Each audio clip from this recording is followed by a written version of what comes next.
now listening to 13-beat Marami pong exclusive. salamat po aking ina.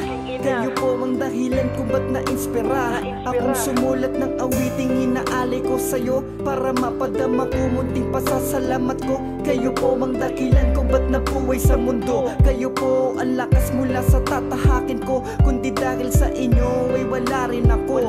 Wala ding makulit na laging sasawagin nyo na mga payong tamang asal na tanim sa aking isip. Tinama ang landas sa dati lamang panaginip. Kahit medyo batid ko ang hirap mong daladala, di ko nadinig na minsan ay sumusuko ka na. Para sa amin ang lahat ng mga hirap mong pasan. Para ang pangit na buhay di namin maramdaman. Kaya saludo at respeto ko sa'yo'y walang kaparis. Tanging ilaw ng tahanan, totoo walang kawangis. Ikaw ang natatanging ilaw sa aming landasin. Kung wala kayo, wala rin ako. Ikaw ang natatanging ilaw sa aming landasin. Hina ng buhay ko. Salamat po.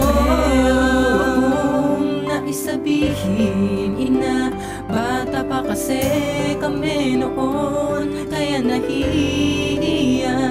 Ngayon ay nagkaroon na ng lakas ng loob upang sabihin ko na mahal na mahal kita. Salamat sa lahat ng pag-aaruga na inilaan mo. Kahit minsan makulit, pa kami sa makulit, hindi ka nagbago. Itinuro mo sa amin noon ang landas kung nasan man kami ngayon. Salamat po.